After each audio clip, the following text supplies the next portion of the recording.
Kandla Deendayal port authority નાણાકીય વર્ષના અંત સુધીમાં પારાદીપ પોર્ટ ઓથોરિટીને પાછળ છોડી દેવાની દ્રષ્ટિએ કાર્ગો હેન્ડલિંગમાં ભારતના અગ્રેસર તરીકેનું સ્થાન પાછું મેળવવા સખત મહેનત કરી રહી છે. તાજેતરમાં ચોખા પરના નિકાસ પ્રતિબંધો હટાવવાથી ડીપીએ માટે તેના કાર્ગો થ્રુપુટને વધારવાની નોંધપાત્ર તક મળી છે. બંદર પર ઓછામાં ઓછા 16 જહાજો ચોખાના લોડિંગ માટે રાહ જોઈ રહ્યા છે, જે ચોખાની નિકાસ સંપૂર્ણ ક્ષમતામાં પરત આવવાનો સંકેત આપે છે. આ લોડિંગ પ્રક્રિયા પૂર્ણ થવા સાથે જ દીનદયાલ પોર્ટ ફરી પોતાનો નંબર 1નો દરજ્જો મેળવી લે તેવા ચિહ્નો દેખાઈ રહ્યા છે.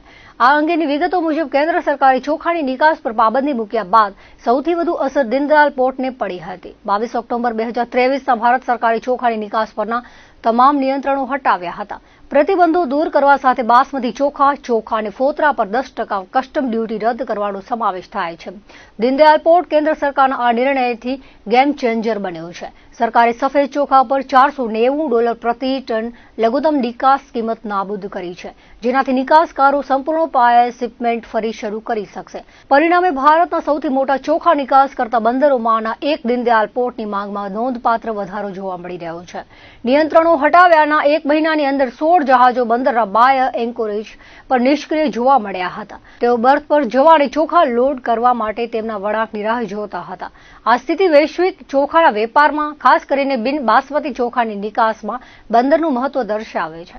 દીનદયાલ પોર્ટ ઓથોરિટી ચોખાની નિકાસમાં થયેલા વધારાને નિયંત્રિત કરવા માટે ઘણી નવીન વ્યૂહરચનાઓનો ઉપયોગ કરી રહી છે. પોર્ટના બર્થ પર મર્યાદિત જગ્યા સાથે સત્તાવાળાઓએ રાહ જોઈ રહેલા જહાજો પર ચોખા લોડ કરવા માટે બાર્જનો ઉપયોગ કરીને કાર્યક્ષમ સિસ્ટમ રજૂ કરી છે.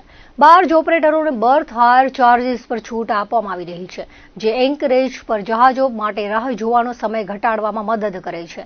દીનદયાલ પોર્ટ પર લગભગ 40 બાર્જ કાર્યરત છે, જેની ક્ષમતા 300 થી 3000 ટનની છે.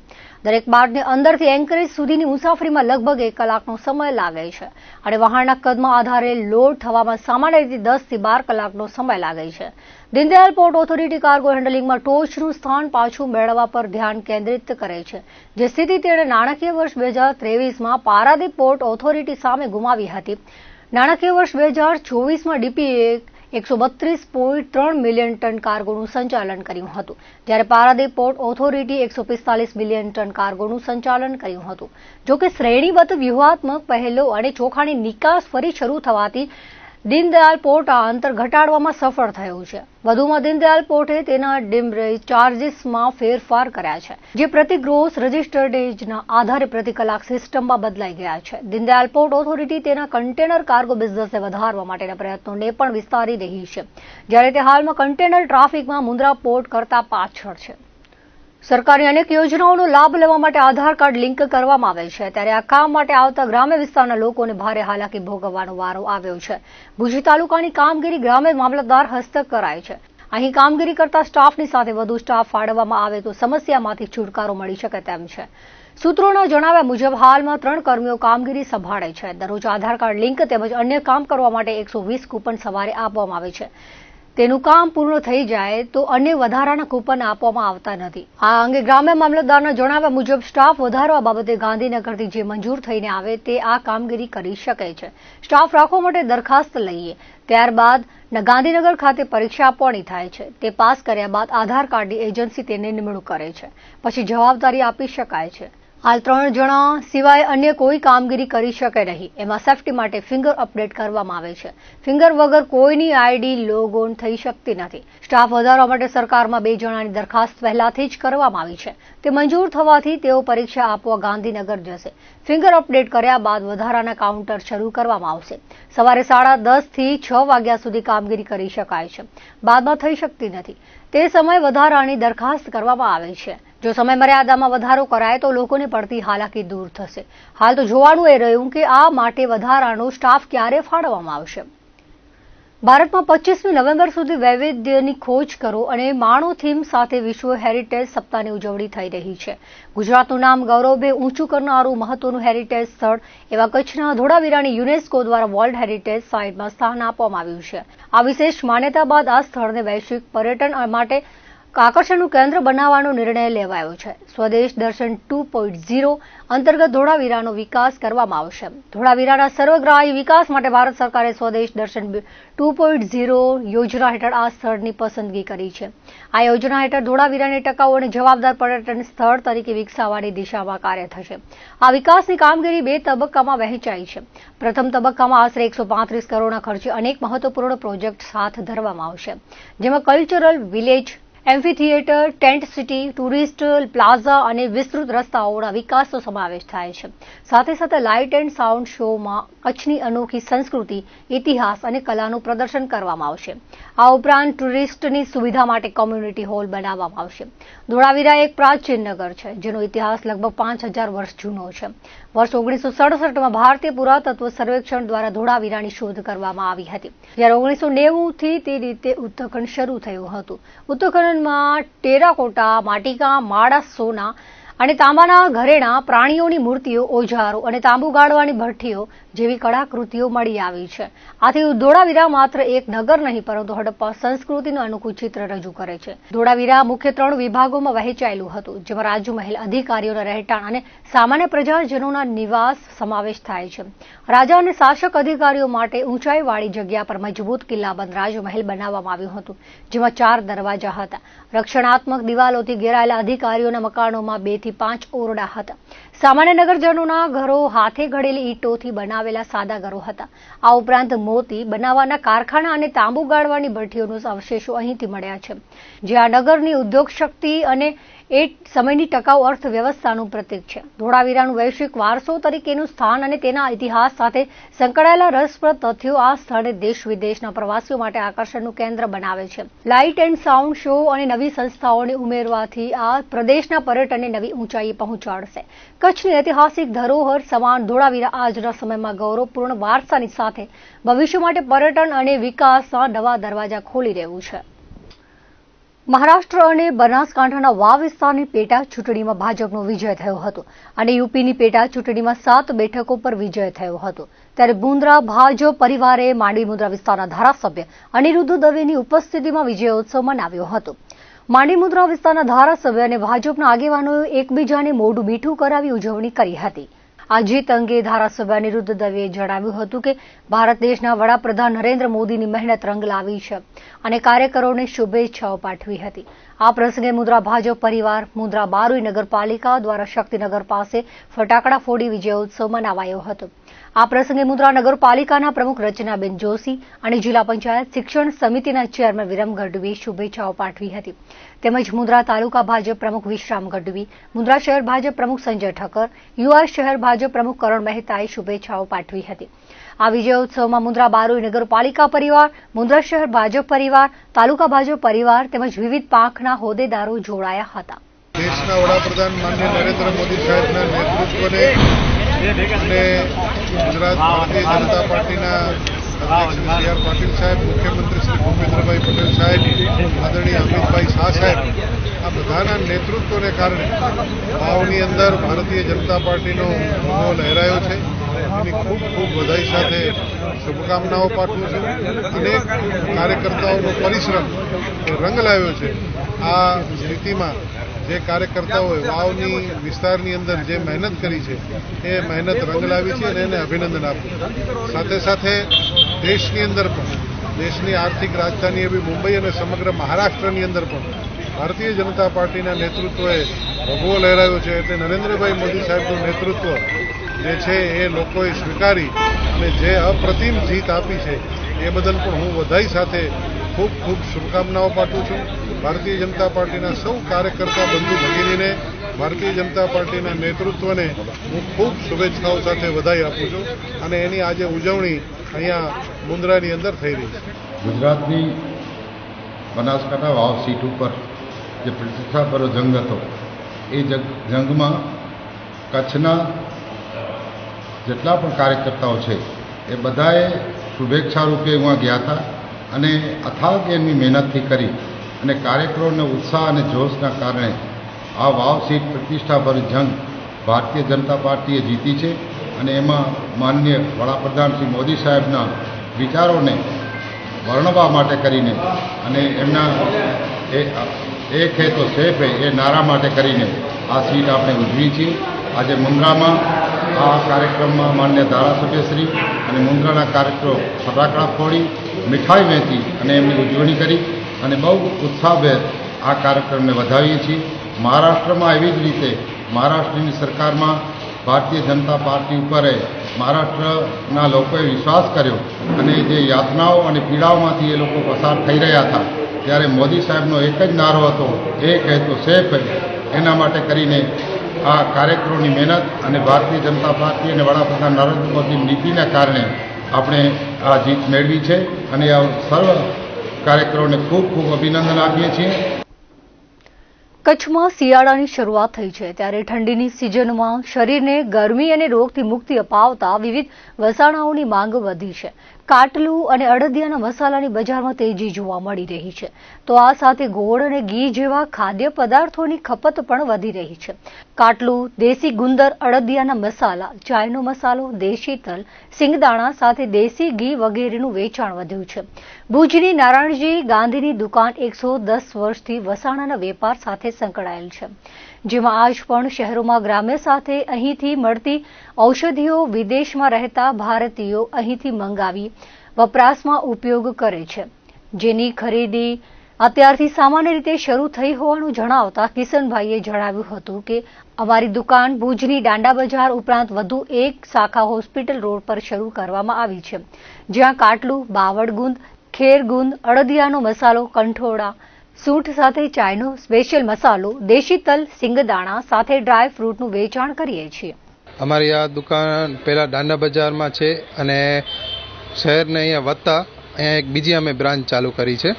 અમારે આ પેઢી ઓછામાં વર્ષ 100 થી 110 વર્ષ જૂની માથે પેઢી છે. આ અમારા કને વધારે તો કાટલું છે કે ગુંદ છે અને ગુંદમાં 2-3 જાતના પ્રકાર, બાવળના ગુંદનો કે ખેરના ગુંદનો છે, પછી અડદિયાનો મસાલો આવે છે, ચાયનો મસાલો આવે કે ગંઠોળા છે, સૂંઠ છે, એનું ચલણ વધારે રહેતું હોય છે અને ડ્રાય ફ્રૂટમાં પણ વધારે ચલણ રહેતું હોય છે. બહેન તો સ્ત્રીઓ માટે જે ડિલિવરી પછી જે વધારે તો સારામાં કાંટરું હોય છે, જેના લાડો બનીને ખવડાવવામાં આવતું હોય છે, એ લોકો માટે બહુ જ શક્તિદાયક હોય છે. અને નાના બાળકો માટે અત્યારે જે નવા સીડ્સ નીકળ્યા છે કે ચિયા સીડ્સ છે કે પમ્પકિનના કે સીડ્સ હોય છે, મગજતરીના અને મખાના અને એવું બધું મિક્સ કરીને નાના છોકરાઓ માટે બહુ શક્તિપૂર્ણ અને સારું આવતું હોય છે. જે બહારના નવા અત્યારે જે પ્રોડક્ટ નીકળ્યા છે એના કરતાં આ ઘરે બનાવીને વાપરવામાં આવતો નાના છોકરાઓ માટે બહુ સારું રહે છે. શક્તિ માટે ને વિટામિન્સ ને મિનરલ્સ મળી જાય એમાંથી. શિયાળાની સિઝન શરૂ થતા અડદિયા, ગુંદર પાક જેવી વસ્તુઓ શારીરિક સ્વસ્થતા માટે અનેક લોકો ખાવામાં ઉપયોગ કરતા હોય છે. કચ્છમાં અડદિયા અને ગુંદર પાક શુદ્ધતા સાથે વાજબી ભાવે મળી રહે તે માટેના આયોજન સંસ્થા દ્વારા કરવામાં આવ્યું છે. સંસ્થા દ્વારા કારીગરો અને મહિલાઓને આવી કામગીરીથી રોજગાર પણ આપી શકે છે અને લોકોને શુદ્ધ અને વાજબી ભાવે અડદિયા અને ગુંદર પાકનું વેચાણ કરે છે.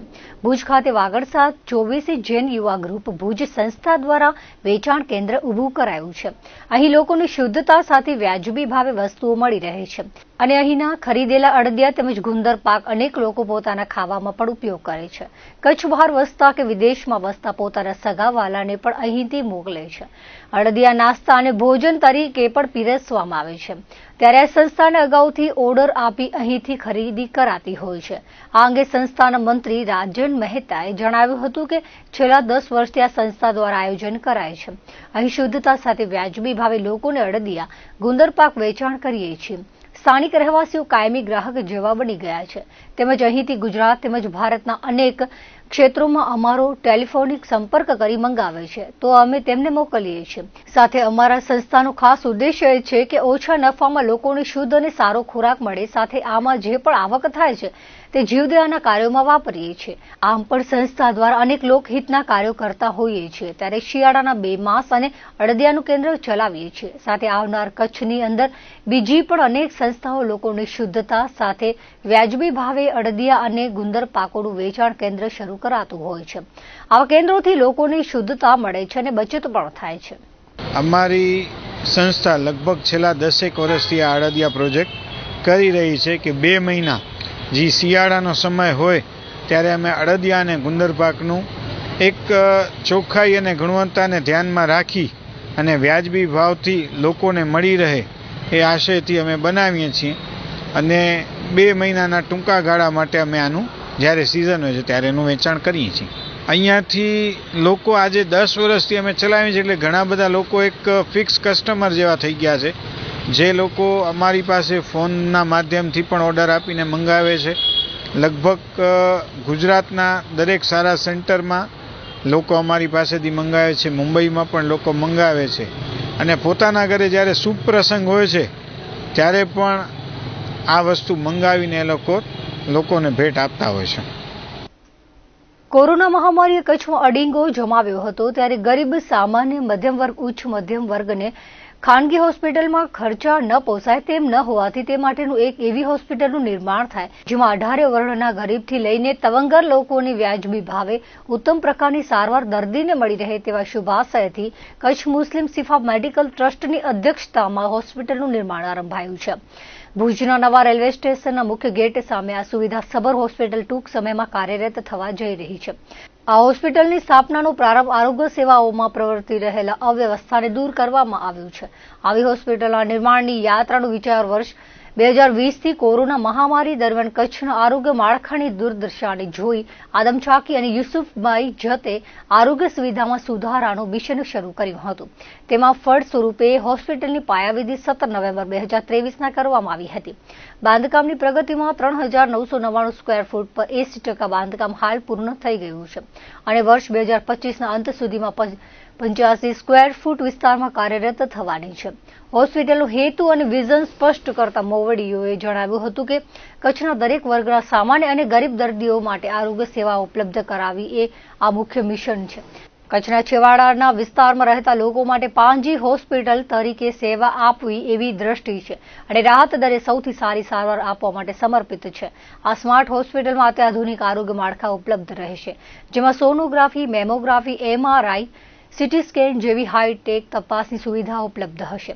જ્યારે ચિકિત્સા વિભાગોમાં આંખ અને દાંત વિભાગ, કન્સલ્ટિંગ રૂમ અને લેબોરેટરી અને સુવિધાઓમાં કેન્ટીન, મેનેજમેન્ટ ઓફિસ અને એમ્બ્યુલન્સ સેવા, ઇમરજન્સી સહાયમાં ટૂંક સમયમાં ચલિત દવાખાનું શરૂ કરવાની યોજના છે. હોસ્પિટલના નિર્માણ માટે કચ્છના હિન્દુ અને મુસ્લિમ સમાજના લોકોએ સહયોગ આપ્યો છે. આ સહયોગમાં રૂપિયા 1 કરોડથી વધુનું દાન હિન્દુ સમાજના ભાઈઓએ આપ્યું છે. આવેલા દાનની રકમનો ઉપયોગ સંપૂર્ણ રીતે બાંધકામ કાર્યમાં થાય છે, જ્યારે અન્ય ખર્ચ ટ્રસ્ટીઓ જાતે ભોગવે છે. હોસ્પિટલનું નામ શિફાના અર્થ સારવાર અથવા શુશ્રૂષા થાય છે, જે માનવતાની ભાવનાને પ્રતિબંધિત કરે છે. આ હોસ્પિટલ માત્ર આરોગ્ય મથક નહીં પણ કોમી એકતાનું પ્રતીક છે. આ હોસ્પિટલ દરેક વર્ગ અને જાતિ માટે આશાનું કેન્દ્ર બની કચ્છ અને આરોગ્ય ક્ષેત્રમાં નવી ગાથા લખશે. શિફા હોસ્પિટલનું જે કામ છે એ ખરેખર બહુ જલ્દી અને સારી પ્રગતિથી ચાલી રહ્યું છે, જે આપની સમક્ષ છે, આપ બી જોઈ શકો છો. અને અત્યારે બહુ ટૂંકા ગાળામાં સમજી લો 9 મહિનાની અંદર આ 80% કામ પૂર્ણ કરવામાં આવ્યું છે. એમાં અમારી જે ટ્રસ્ટની પૂરેપૂરી ટીમ છે એ તય દિલથી મહેનતથી કામ કરી રહી છે અને એ ટીમને અમારા પ્રેસિડન્ટ હાજી આદમ ચાકી લીડ કરી રહ્યા છે. તો આ રીતે પ્લાનિંગથી અને ટૂંકા ગાળામાં આ બિલ્ડિંગ ઊભી કરવામાં આવી છે, જેનું 80% કામ થયું છે અને આશા છે અમને કે 2025માં આ હોસ્પિટલ કાર્યરત થઈ જશે. મનુષ્યને આરોગ્યને લગતી દરેક જે પણ જરૂરી હશે એ બધું આવરી લેવામાં આવશે. ગાયનક છે, ઓર્થોપેડિક છે, જનરલ સર્જન છે, પછી આંખ વિભાગ છે, ડેન્ટલ વિભાગ છે, લેબોરેટરી છે, એ બધી કારણ કે આ મલ્ટી સ્પેશિયલ હોસ્પિટલ છે તો આમાં દરેક એક્ટિવિટીને આવરી લેવામાં આવશે અને જ્યાં જ્યાં જરૂર પડશે ત્યાં જેમ જેમ હોસ્પિટલ ચાલશે અને જ્યાં જ્યાં જરૂર પડશે તેમાં અમે નવી ટેકનોલોજી પણ એડોપ્ટ કરતા જશું અને પબ્લિકની સેવા કરતા રહીશું. આ હોસ્પિટલ 150 બેડની હોસ્પિટલ છે અને એમાં જે એડમિનિસ્ટ્રેશનની અંદર HR વિભાગ છે, પછી એડમિનિસ્ટ્રેશન વિભાગ છે, ડૉક્ટરમાં નર્સિંગ વિભાગ છે, પછી ફાર્માસ્યુટિકલ માટે ફાર્માની દુકાન પેલી શોપ હશે, પછી કેન્ટીન હશે. તો એ રીતે અલગ અલગ ટાઈપની બધી સર્વિસ થી જોડી અને આ હોસ્પિટલની અંદર અમે બધી સર્વિસ પૂરી પાડશું. અત્યારે શરૂઆતથી તો નહીં, પણ ભવિષ્યમાં જેટલી બી ગવર્મેન્ટની કાર્ડની ફેસિલિટીઝ છે, આયુષ્માન કાર્ડ છે, મહાકાર્ડ છે, કે જે પણ કાંઈ કાર્ડ હશે એ બધા અમે એડોપ્ટ કરશું અને પબ્લિકને જેટલો ફાયદો થાય એ અમે કરાવશું. આ હોસ્પિટલ આપણી હોસ્પિટલ ને કચ્છી મેં કહીએ તો મુજી હોસ્પિટલ તરીકે નામ કચ્છીઓનું ધબકાર બનશે. આ હોસ્પિટલમાં સામાન્ય માણસો, જે મધ્યમ વર્ગ ને ગરીબ માણસોને કઈ રીતે ફાયદો થાય, કેટલો સસ્તું પડે, એ અમારું આયોજન છે. લખપતમાં બેઠેલો માણસ એમ કે એ હોસ્પિટલ મુજી આય, આડેસરમાં બેઠેલો લોકો એમ કે એ હોસ્પિટલ મુજી આય. એટલે આ હોસ્પિટલ મલ્ટિપલ હોસ્પિટલ છે. આ હોસ્પિટલમાં તમામ સુવિધા હશે ને કઈ રીતે આપણે લોકોને સુવિધા આપી શકીએ એ અમારો હેતુ છે. આ હોસ્પિટલ એક કોમી એકતાનું પ્રતીક હોસ્પિટલ છે. આ હોસ્પિટલમાં મહાજન સમાજના 1 કરોડ રૂપિયા આવેલ છે. આજે આ પહેલો દાખલો હશે કે આ હોસ્પિટલ બધા સમાજ માટે છે, ખાલી એક મુસ્લિમ સમાજ નહીં, માનવ જાત માટે આ હોસ્પિટલ છે. માનવ પ્રેસને પાત્ર થશે આ હોસ્પિટલમાં. એટલે આ હોસ્પિટલ એક સોનેરું સપનું કચ્છ માટે થશે ને સરકારમાં જે આયુષ્માન કાર્ડ છે એ બધા કાર્ડનું પણ અમે આયોજન કરશું ને એ પણ વહેલી તકે એમાં લાગુ પડી જાય ને કઈ રીતે સુવિધા સારી મળે એ અમારું છે. ને અમારી નમ્ર વિનંતી છે કચ્છના લોકોને ને કચ્છના બહાર વસતા કચ્છીઓને કે આપ પણ આમાં જોડાવો અને આ 1 રૂપિયો પણ આપશો એ અમારા માટે કરોડ થશે. એટલે અમારી ટેલ લગાવેલ છે ને આ અમારી શિફા હોસ્પિટલ એના એકાઉન્ટર બેઠા છે, અહીંયા કોમ્પ્યુટર પડ્યો છે, જે રૂપિયા આવ્યા છે એ રૂપિયા જોઈ શકે છે. ને સાથે સાથે આ પહેલો એક ટ્રસ્ટ હશે, જે રૂપિયા ફંડના આવે છે એ બિલ્ડિંગમાં વપરાય છે. જે બીજો ખર્ચ હોય, અને ખર્ચ ચા નાસ્તો, બહાર જવાનું, પ્રવાસ જવું કે અનેક ખર્ચો એ ટ્રસ્ટીઓ પોતાની રીતે ખર્ચો કરે છે. 1 રૂપિયો પણ આ ટ્રસ્ટમાંથી રાખાતું નથી. જે દાન આવે છે એ આપણા બિલ્ડિંગમાં વપરાય છે. સાથે સાથે આ હોસ્પિટલમાં કોઈ ટ્રસ્ટી, કોઈ સમાજનું કોઈ કોટેશન નહીં, બધાય માટે સરખો. નકામાં રાખીએ કે ભાઈ વિઝિટ રાખીએ, આ રિઝોર્ટ રાખ્યો, રિઝોર્ટ કોઈ રિઝોર્ટ નહીં. અમારા ટ્રસ્ટીઓમાંથી પણ કોઈ તકલીફ માલિક ના આપે તો એ પણ લાઇનમાં ઊભે. એટલે આ હોસ્પિટલ આપણી હોસ્પિટલ ને મુજી હોસ્પિટલ તરીકે અમારી નેમ છે ને અમે નેમ પૂરું કરશું. 2025માં આ હોસ્પિટલ શરૂ થઈ જશે એ મારી નેમ છે. આજે તમે કામ જોઈ શકો છો કે કામ ધૂંધગાટ ચાલુ છે ને આ કામ ચાલુ રહેશે. સાથે સાથે આજે પણ બધાને કહીએ છીએ કે તમે બધા જોડાવો ને આમાં જેટલો ફૂલની પાકડી આપો, અમે તમારી પર ટેલ લાગીએ છીએ કે આ કચ્છીઓ માટે છે ને તમારો 100 રૂપિયા પણ અમારા માટે ઘણા હશે, લાખો લેખાવશે. અમારો સોશિયલ મીડિયા ગ્રુપ પણ છે, એમાં ડાયરેક્ટ તમે કોટ આપીને રૂપિયા બેંકમાં જમા કરી શકો છો. આ રૂપિયા જે અમારે આજે પણ તારીખમાં રોજના 50,000 રૂપિયા સોશિયલ મીડિયામાં ડાયરેક્ટ રૂપિયા, કોઈનો જન્મદિવસ હોય, કોઈનો અન્ય દિવસ હોય, ખુશીનો દિવસ હોય, શાદીનો દિવસ હોય તો 786, 500 રૂપિયા, 1000 રૂપિયા આપે છે. તો એવું તમામ સમાજને કહીએ છીએ કે આપ આમાં જોડાઓ.